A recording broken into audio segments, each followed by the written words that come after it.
Well, good morning, everybody. You're all very downbeat this morning. I thought this was going to be a big, proud moment. I mean, it's taken you 8.5 years of bullying, of lying, of ignoring democratic referendums. 8.5 years it's taken you to get this treaty through, and on the 1st of December you will have it.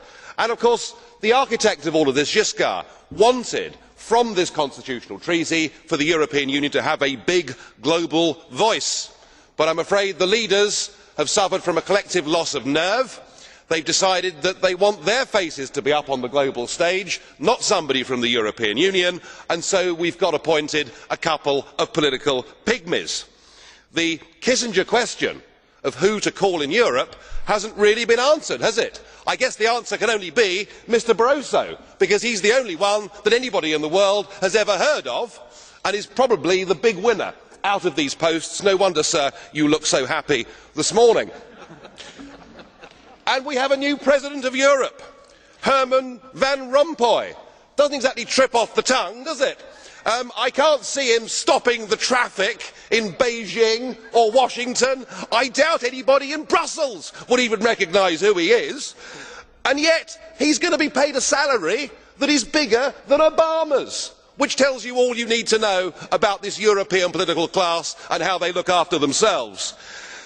But at least he is an elected politician, unlike Baroness Cathy Ashton, who really is the true representation of the modern day political class. In some ways she is ideal, isn't she? She has never had a proper job and she has never been elected to anything in her life, so I guess she is perfect for this European Union. Excuse me, Mr Farage. Yes. I would like to put down your postages. You made your presentation. Right, okay. Is Yes, enough for calm us. down, chaps. Okay, Calm down, chaps. please continue.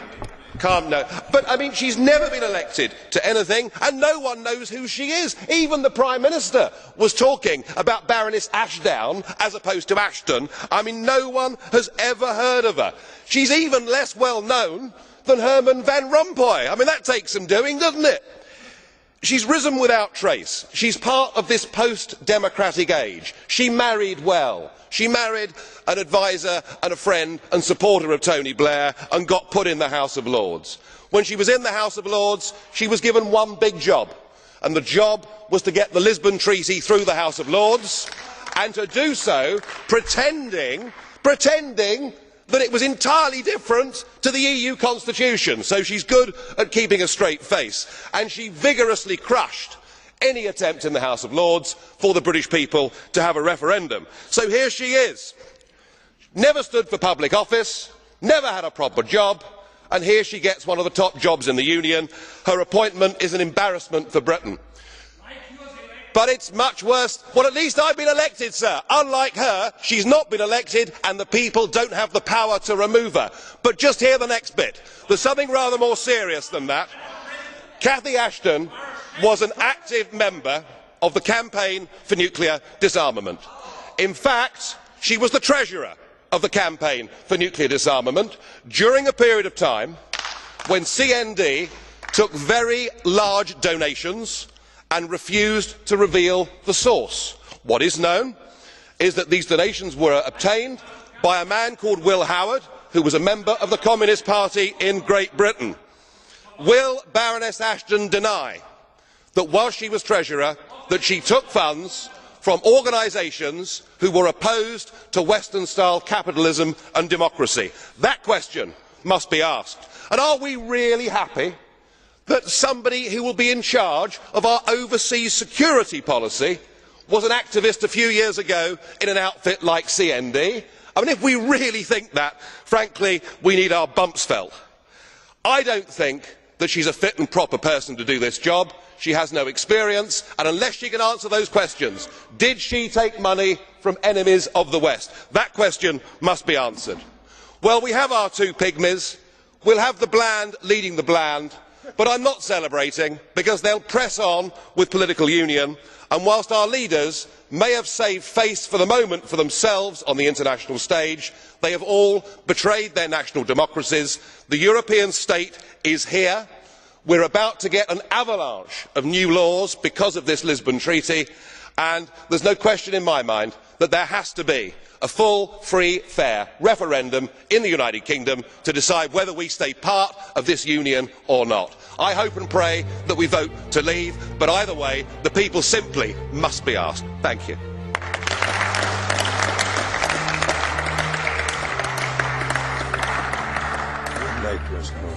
No. Do you think? Well, chciałem I would like to turn to Mr. Farage.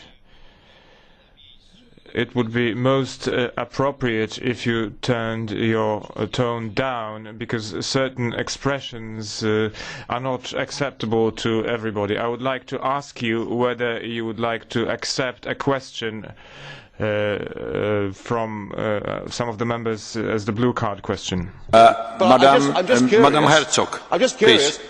What is? Yeah. Well, maybe.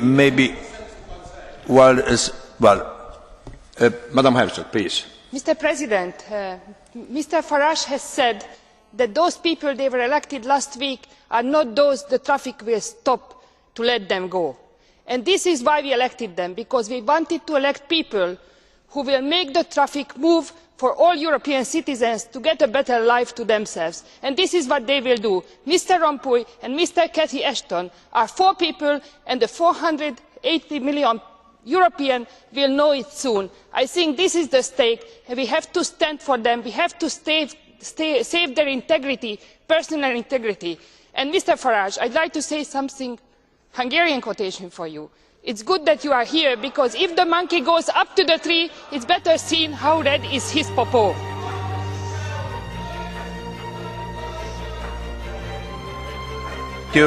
Thank you. Yes, please. Thank you.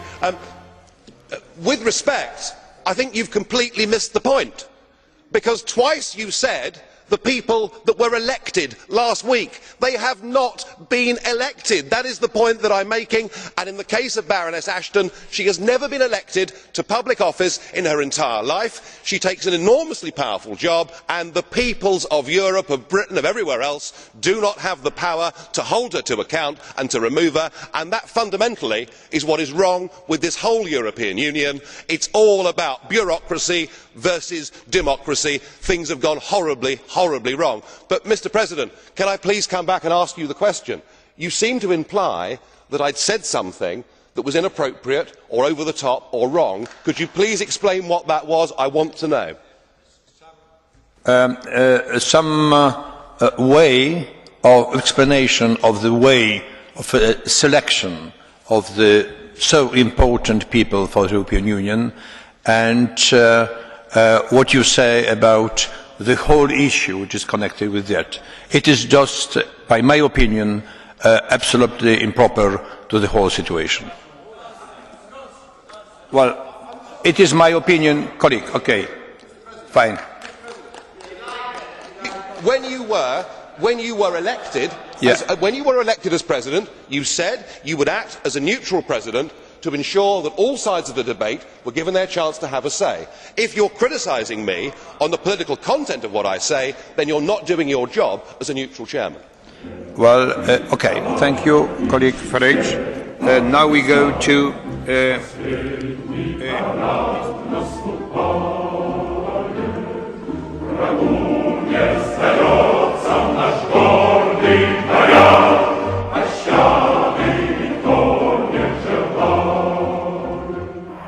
I'm not comfortable with that at all. Who elected these guys to run the planet?